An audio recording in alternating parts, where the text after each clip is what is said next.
Welcome back to the channel, everybody. If you're new here, my name is Jonathan Cabrera and I make content on Fortnite. Today we're going to be reacting to, was Prime EpikWhale really that good? This video is made by Bronos, who also makes some amazing Fortnite content. Be sure to go like and subscribe to their channel as well. And let's get into the video. At 16 years old, EpikWhale instantly became a millionaire when he won $1.2 million at the Fortnite World Cup. Yo, that's it in the video. He's the best. The greatest accomplishment of his career. Over the next 3 years, he secured the most FNCS wins out of anybody in the world and did something that nobody will ever do again. But was Prime EpikWhale really that good, or was he just the best player in a region full of mediocre players? EpikWhale started playing Fortnite in 2017 when he was 15 years old. At first, he just played with friends because he genuinely had fun, but when Epic Games announced they would be giving out $100 million in competitive prizing, he had his eyes set on being the best. And April of 2019 marked the beginning of one of the biggest esports tournaments of all time, the $30 million Fortnite World Cup. With almost 2 years of experience under his belt, it was time to see if he could compete with the best players in his region. He's the man. Because he played on NA West, there were only 2 qualifying spots each week in solos, and to qualify for duos, you had to win.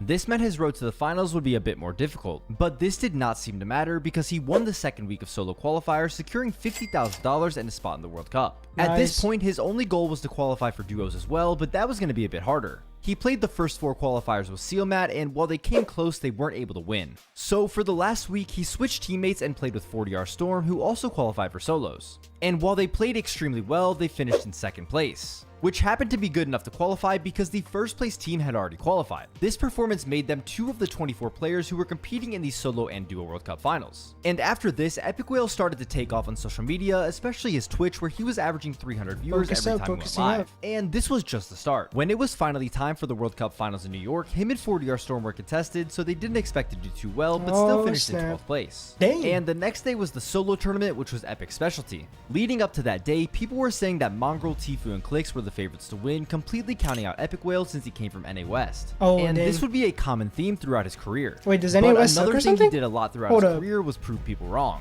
The first 2 games didn't go too well, and it was looking like he'd be going home with the guaranteed $100,000 and nothing extra. That was until he absolutely popped off in the last 4 games of the tournament and finished in 3rd place. Those 4 games of Fortnite changed his life forever, as he made $1.2 million. That's insane. After making this much money, most players would get complacent or just take a break, but he kept making moves in Fortnite and in the business world. He decided to take a chunk of his winnings and start the mousepad company with his brother. Obviously, this was a great move because he was able to leverage his brand and sell a product that people would actually use. And everything in his life was coming together. After the World Cup was over, nobody really knew what was next for Fortnite competitive. But just as people started to wonder what the future was like, Trio FNCS was announced for Season X. So Epic teamed up with Leno and Symmetrical, who were 2 of the best players on West, and dominated the qualifiers before finishing 4th in Grand Finals.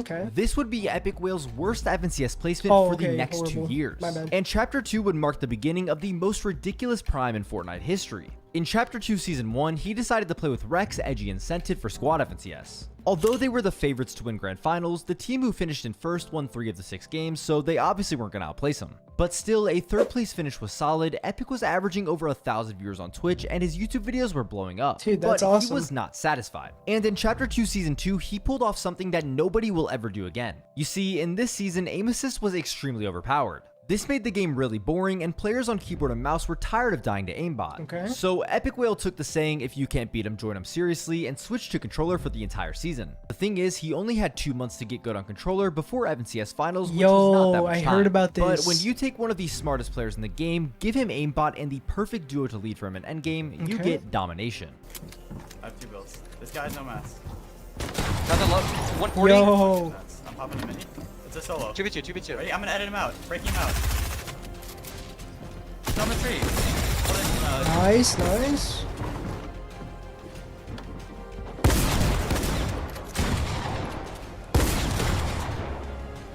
He's got it. Your teammate's coaches this. Let's go!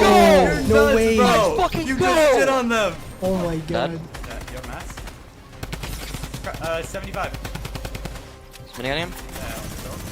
That guy's just standing there like a bot. What the heck? Nice. So one of the best keyboard and mouse players in the game won an FNCS on controller before winning one on their main input. I highly doubt we'll ever see something like this again unless I decide to switch to controller. I might have lied about a 4th being his worst FNCS placement for the next 2 years because he did get 6th and 23rd in the 2 solo FNCSs. But for the sake of this video, we're going to fast forward and act like it didn't happen. But next was an entire year of trio FNCS competition. And EpikWhale teamed up with the other 2 best players on the region, Rex and Arkram. And honestly, there was nobody close to their skill level. I didn't know this until I was doing research for the video, but they had one of the most dominant seasons ever. They won the FNCS warm-up, got first in week 1, first in week 2, third in week 3, and then won the grand finals by 109 points. Nice. And they weren't only dominating FNCS, it was the same thing in Cash Cups as well. This trio racked up 14 other tournament wins before FNCS even ended. But the next season would start off a bit different. Somehow they didn't make it out of opens in week 1, and people were beginning to wonder if they fell off. But of course they came back in week 2 and auto-qualified for the grand finals. Once again, they won by a massive margin and looked like they were on another level. Everybody else on the region was playing for second place, and the viewership for NA West was terrible because you already knew who was going to win. I know this video sounds like a glaze fest, but what else am I supposed to do? For that season only, winning FNCS automatically qualified you for the following season's grand finals, so they didn't have to waste their time queuing up qualifiers. At one point, they tried giving up their spot in finals just so they had something to do, but Fortnite didn't let them do it. If that doesn't tell you how dominant this run was, I'm not sure what will. Since they didn't have any practice, everyone wondered if they would actually be able to pull off the three-peat. And for the first time ever, there was actually some competition. There was a rising star who played on controller, placing better and better every single season. And that person was Reed. After Reed finally found a good trio, they grinded all season long, and it was looking like they might have a chance to dethrone the Kings. Fast forward to that season's FNCS Grand Finals, and going into the last game, Epic, Arkham, and Rex were 12 points ahead, with Reed and his trio just behind. So it was time to see if they could perform with everything on the line. You can. They're trying to put damage down with Falconery and Chris, but it doesn't matter. You see Moni going down, they're going up, Chris taking down very low, shots coming through. That's going to be under Rex. That's a big one there. Arkham and EpikWhale really need to clutch up here. They have to keep getting these elims. A win would be so good, but if they don't get the elims, they need to find something that's going to be Jelty going down. Falconer doing so well, Reed doing well as well, but look at the zone. It's in Arkham EpikWhale's favor. Arkham's going to find another. It's a 3v2. Arkham and EpikWhale need this win right here. Come on, guys. They need these elims. They have the tools. Can they do it? Shots come through. That's going to be EpikWhale going down. Arkham trying to find something. He's getting boxed out. Will it be enough? No Arkham way. goes down. Falconer, Reed, and Chris win. That's got to be it. Is it? That's got to be it, right? And then oh,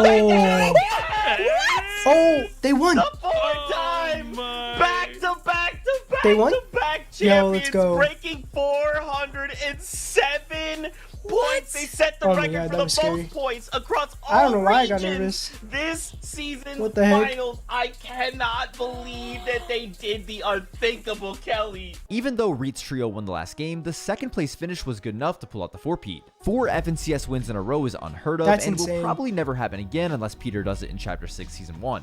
But the following season was a bit different. The most dominant trio we had ever seen started to fall off. Reed became the star of the show in Chapter 2 Season 8, and after teaming up with Snacky and Favs, Epic's trio was finally dethroned. I'm making it sound like they did terrible, but they finished in second place. This meant it was the first time in over 2 years that someone on NA West won an FNCS that wasn't Arkham, Rex, or EpikWhale. But this loss really was the end of an era. After this, Rex lost his passion for Fortnite, so Reed took his spot on the trio for Grand Royale. I would put in some clips of the tournament, but they won by so much it doesn't even matter. This gave EpikWhale his 5th FNCS win. So throughout the entirety of Chapter 2, he won more than half the FNCSs, and if you think this run continued in Chapter 3, you're wrong. After Chapter 2 ended, he was never really the same player. Snacky took his crown as the best player on NA West, while Epic decided to focus on content creation and amass millions of followers across every social. But this is where the question of how good his prime really was gets interesting. In Chapter 4 Season 2, NA East and West merged into NA Central, and his placements never returned to what they were. And at the same time, there was not a single West player performing well in FNCS aside from Poyo, Baka, and Pars. So that means the average player on NA East who consistently makes grand finals is better than every top 10 West player. So does that mean his prime was just a Mickey Mouse run on a region with far less talent, he's actually or was he really that good? Well, that's for you to decide and argue about in the comments. I'm just here to provide the facts. Alright, the YouTube voice is gone. I just want to say thank you so much for helping me get to 100,000 subs. It's a goal I've had since I was about 10 years old, so it's pretty cool to finally do it. Also, my bad for not uploading the last couple weeks. I got really sick and lost my voice, subscribe to but now I'm back, so hit the subscribe button and check out the video on your screen right now. Yo, that video was insane. EpikWhale is literally the GOAT. 5 FNCSs. Absolutely insane. If you enjoyed this video, be sure to like and subscribe. I'll keep making content like this, and I'll see you guys in the next one. Peace.